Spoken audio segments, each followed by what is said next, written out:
ஒரு மனிதனின் வெற்றிக்கு பெரும் தடைக்கல்லாக இருப்பது அவரின் பயம் என்று காலம் காலமாக சொல்லப்பட்டு வருகிறது. ஆனால் பயம்தான் நமது வழிகாட்டி என்று சொன்னால் அதை ஏற்றுக்கொள்வது கடினமாகத்தான் இருக்கும். அதே சமயம் அது எதற்கு வழிகாட்டுகிறது என்ற ரகசியத்தை நாம் தெரிந்து கொள்ளும் பட்சத்தில் அந்த பயத்தோடு நாம் உறவாடத் தொடங்குவோம்.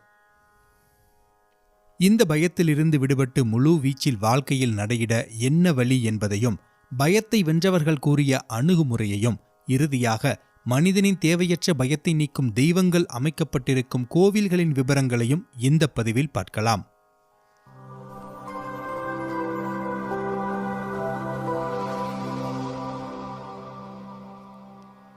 ஒரு நிகழ்கிறது. இந்த உலகிற்கு கொடுக்க நம்மிடம் நிறையவே இருக்கிறது. ஆனால் பயமும் பதற்றமும் நம்மை நம்முடைய திறமைகளிடம் இருந்து நம்மை துண்டிக்கின்றன. ஏனெனில் நாம் வளர்ந்து வந்த காலத்தில் பயம் எதிர்மறையானது என்று நேரடியாகவோ அல்லது மறைமுகமாகவோ நமக்கு கற்றுக் கொடுக்கப்பட்டிருந்தது. பயப்படாதே என்று நம் பெற்றோர் நம்மிடம் கூறினர். பயந்தாங்கொள்ளி என்று நண்பர்கள் கிண்டலடித்தனர். பயம் என்பது அலட்சியப்படுத்தப்பட வேண்டிய அல்லது மறைக்கப்பட வேண்டிய சங்கடமும் அவமானகரமான எதிர்வினையாக இருந்தது. ஆனால் பயத்துக்கு மற்றொரு பழக்கமும் இருக்கிறது. ஹாலிவுட் நடிகர் டாம் ஹான்ஸ் ஏல் பல்கலைக்கழக மாணவர்களின் பட்டமளிப்பு விழாவில் பேசியபோது, பயம் நம்மிடம் உள்ள சிறந்தவற்றின் மோசமான பக்கத்தை வெளிப்படுத்தும் என்று சுட்டிக்காட்டினார். இதுதான் அன்று போர்க்களத்தில் அர்ஜுனனுக்கு நிகழ்ந்தது. பயமோ அல்லது பதற்றமோ இன்றி நம்மால் ஒருபோதும் வாழ முடியாது என்பது மறுக்க முடியாத உண்மை. ஒரு மனிதனுக்கு தொழில், பணம், உறவுகள் சம்பந்தமாகத்தான் அதிக பயம் வருகிறது. ஆனால் கொஞ்சம் யோசித்துப் பாருங்கள். மோதல், போட்டி, பொறாமை, வறுமை போன்றவற்றை இந்த சமூகத்திலிருந்து நம்மால் முற்றிலுமாக நீக்கிட முடியுமா? நிச்சயமாக முடியாது என்பதே நிதர்சனம். ஆனால் பயம் மோசமானதல்ல. ஏதோ சரியில்லை, ஏதோ தவறாக போகலாம் என்று உங்களுடைய மனம் உயர்த்துகின்ற எச்சரிக்கை கொடிதான் பயம். அந்த சமிஞ்ஞைக்கு நாம் எப்படி எதிர்வினையாற்றுகிறோம் என்பதுதான் இங்கு முக்கியம். ஒருவருக்கு பயம் ஏற்படும் போது அந்த பயத்தை ஒருவர் இரண்டு விதமாக அணுகலாம். ஒன்று, காலநிலை மாற்றத்தின் விளைவுகள் குறித்து நம்முடைய பயத்தை பயன்படுத்தி அதற்கான சில தீர்வுகளை உருவாக்க நம்மை நாம் ஊக்குவித்துக் கொள்வது. அல்லது நம்மை திக்குமுக்காட வைக்கவும் நம்பிக்கை இழக்கச் செய்யவும் அனுமதித்து அதன் விளைவாக எதுவுமே செய்யாமல் முடங்கிப் போவது. சில நேரங்களில் உண்மையான ஆபத்திலிருந்து தப்பிக்க நமக்கு உதவுகின்ற முக்கியமான எச்சரிக்கையாகவும் பயம் விளங்கக்கூடும். பெரும்பாலான நேரங்களில் நாம் உணர்வது பணம், வேலை மற்றும் உறவுகள் தொடர்பாக நாம் அன்றாடம் எதிர்கொள்கின்ற பதற்றம்தான். நம்முடைய உண்மையான உணர்வுகளிடம் இருந்து நம்மை பிரிப்பதன் மூலம் நம்முடைய பதற்றம், அதாவது நம்முடைய அன்றாட பயம், நம்மை தடுக்க நாம் அனுமதிக்கிறோம். நாம் பயத்தை எவ்வளவு நீண்ட காலம் பிடித்து தூக்கிக் கொண்டிருக்கிறோமோ அவ்வளவு அதிகமாக அது நம்முள் ஊறி இறுதியில் நச்சாக மாறிவிடுகிறது. முதலில் ஒரு பயம் ஏற்படும் போது அதனை தவிர்க்காமல் அதனை ஊடுருவி சென்று ஆராய வேண்டும். அந்த பயத்தின் மூல காரணம் என்ன என்பதை தெரிந்து கொள்ள வேண்டும். அதற்கு என்ன செய்ய வேண்டும் என்பதை இனி வரவிருக்கும் செய்தியை எடுத்துக்காட்டாக வைத்து பார்க்கலாம். ஒரு ஆசிரமத்தில் ஒரு குரு தன்னுடைய பயம் பற்றிய உரையை முடித்துவிட்டு மாணவர்களை நோக்கி அவர்களின் கண்களை மூடிக்கொள்ளச் சொன்னார். பின் அவர்களிடம் உங்களுடைய கடந்த கால பயம் ஒன்றை மீண்டும் உணருமாறு கேட்டுக்கொண்டார். அதை வெறுமனே கற்பனை செய்யாமல் அதை காட்சிபூர்வமாகவும் ஒளியுடனும் வாசனையுடனும் முழுமையாக உணருமாறு கூறினார். முதலாக பள்ளிக்கு சென்ற நாளன்று உணர்ந்த பயம், நீச்சல் பழகும்போது ஏற்பட்ட பயம் போன்ற மிக சாதாரணமான ஒன்றை தேர்ந்தெடுக்காமல் ஒரு பெரிய பயத்தை அவர்களை தேர்ந்தெடுக்கச் சொன்னார். பின்னர் அந்த ஆழமான பயங்களை திரைவிலக்கி அவற்றை ஏற்றுக்கொண்டு அவற்றோடு புதிய உறவை வளர்த்து கொள்ள வேண்டும் என்று கூறினார். அந்த மாணவர்களில் ஒருவரான ஜே ஷெட்டி இந்த தியானத்தின் மூலம் தன்னுடைய பயத்தின் மூலத்தை எப்படி அறிந்து கொண்டார் என்பதை பார்க்கலாம். தனக்கு எதன் மேலும் பயம் இருந்ததில்லை என்ற போதிலும் அவர் கண்களை மூடிக்கொண்டு தான் உண்மையிலேயே எதை பற்றி மிகவும் பயப்பட்டிருக்கிறேன் என்று தன்னைத்தானே கேட்டுக்கொண்டார். உண்மை கீர்ச்சிகள் வெளிப்படத் தொடங்கின. அவர் சிறுவனாக இருந்தபோது தேர்வுகளைக் கண்டு பயந்திருந்தார். இது உப்பு சப்பில்லாத ஒரு விஷயம். யாருக்குத்தான் தேர்வுகள் பிடிக்கும்? ஆனால் அவர் வளர்ந்து வந்த காலத்தில் தேர்வுகள்தான் அவருக்கு அதிக பதற்றத்தை ஏற்படுத்தி இருந்தன. உண்மையிலேயே அதைக் கண்டு அவர் பயந்திருந்தார். அவருடைய மதிப்பெண்களைப் பற்றியும் அதன் காரணமாக அவரை பற்றி அவர் பெற்றோர்களும் நண்பர்களும் என்ன நினைப்பார்கள் என்பதுதான் அவருடைய பயமாக இருந்தது என்பது மெதுவாக அவருக்கு பிடிபடத் துவங்கியது. அதோடு அவருடைய உறவினர்களும் அதை பற்றி என்ன நினைப்பார்கள், அவருடைய சுற்றத்தார், ஒன்றுவிட்ட சகோதர சகோதரியுடன் அவர்கள் அவரை எப்படி ஒப்பிட்டு பார்ப்பார்கள் என்று பயந்தார்.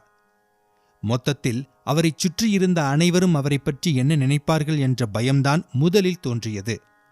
அவர் அந்த பயத்தை தன் மனக்கண்ணால் மட்டும் பார்க்கவில்லை, மாறாக அதை தன் உடலிலும் உணர்ந்தார். அவர் அந்த காலத்துக்கே சென்றுவிட்டது போல நெஞ்சு படபடத்தது. அவரின் தாடை இறுகியது. பிறகு அவர் உண்மையிலேயே தான் எதைப் பற்றி பயப்படுகிறேன் என்று மீண்டும் அவர் தனக்குத்தானே கேட்டுக்கொண்டார். தான் பள்ளியில் இருந்து தற்காலிகமாக நீக்கப்படுவேன் அல்லது நிரந்தரமாக வீட்டுக்கு அனுப்பி வைத்து விடுவார்களோ என்று அஞ்சினார். இது இரண்டாவது தோன்றியது. அப்படி நடந்தால் அவர் பெற்றோர் எப்படி அதை ஏற்றுக்கொள்வார்கள் என்று பயந்து நடுங்கினார். அவரின் ஆசிரியர்கள் அவரை பற்றி என்ன நினைப்பார்கள் என்று மேலும் ஊடுருவி செல்ல, பெற்றோர்களும் ஆசிரியர்களும் தன்னை பற்றி என்ன நினைப்பார்களோ என்ற பயம்தான் இதற்கு காரணம் என்ற நிலைக்கு வந்தபோது அதில் அவர் நிறைவடையவில்லை. மேலும் தனக்குத்தானே கேள்விகளை கேட்க துவங்கினார். அவரின் பெற்றோர்களுக்கு இடையில் ஏற்கனவே பிரச்சனை இருந்தது. அந்த சிறு வயதிலேயே அதை தீர்த்து வைக்க இவர் முனைந்துள்ளார். ஆனால் முடியவில்லை. இதோடு இந்த தேர்வு தோல்வியும் சேர்ந்து கொண்டால் பின் அவர்கள் இருவரையும் ஒரு சேர எப்படி அவரால் திருப்திப்படுத்த முடியும்? அவர்கள் இருவரும் மகிழ்ச்சியாக இருப்பதை அவரால் எப்படி உறுதி செய்ய முடியும்? இதுதான் அவர் கண்ட பயத்தின் ஆணிவேர். தேர்வை கண்டு பயந்தது அடுத்தவர்கள் தன்னை பற்றி என்ன நினைப்பார்கள் என்பதோ, தன் நண்பர்கள் உறவினர்கள் தன்னை பற்றி என்ன நினைப்பார்கள் என்பதோ, தன் ஆசிரியர்கள் தன்னை பற்றி என்ன நினைப்பார்கள் என்பதோ அல்ல. அவரால் அவர் பெற்றோரை மகிழ்ச்சிப்படுத்த முடியாது என்று பயந்தார். அது வெளிப்பட்டதும் அவருடைய அனைத்து பயங்களுக்கும் பின்னால் இருந்த உண்மையான பயத்தை அவர் கண்டுபிடித்து விட்டிருப்பதை அவர் உணர்ந்து கொண்டார்.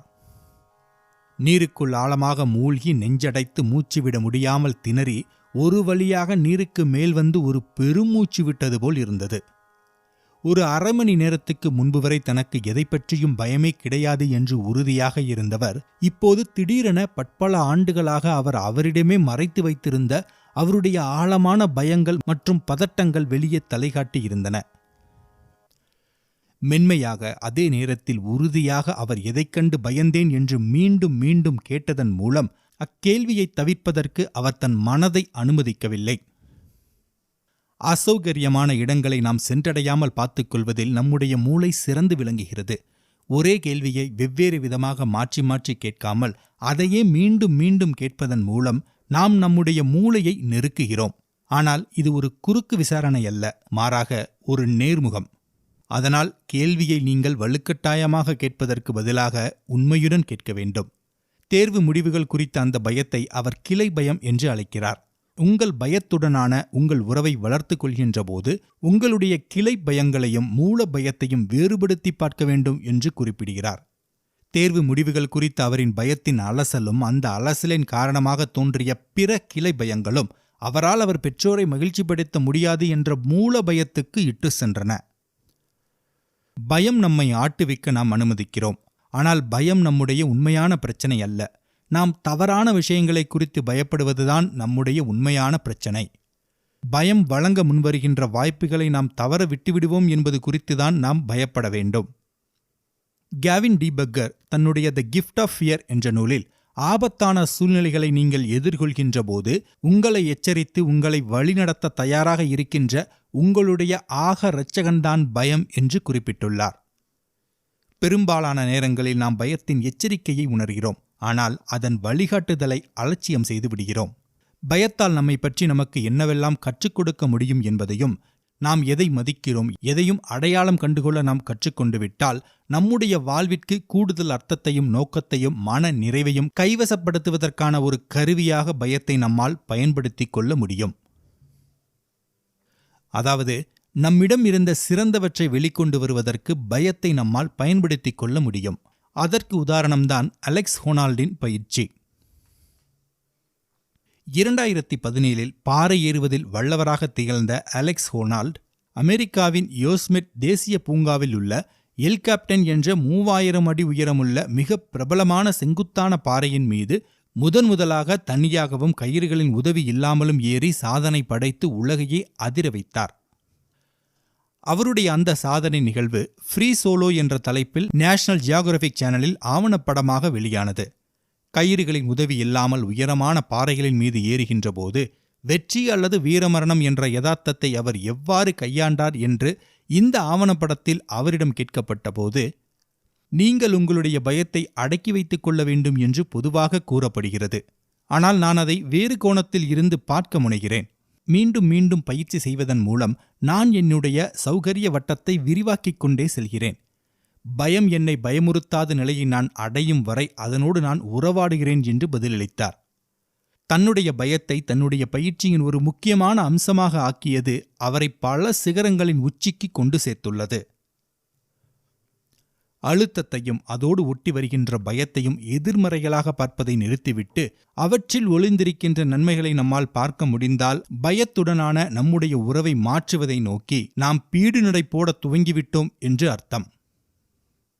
இது எல்லாவற்றையும் தவிர்த்து இந்த பய உணர்வை நீக்கும் தலங்களாக சில கோவில்கள் உள்ளன. அந்த கோவிலின் மூலவ மூர்த்தங்கள் மனிதனின் பயத்தினை நீக்கும் தன்மையில் உருவாக்கப்பட்டுள்ளன.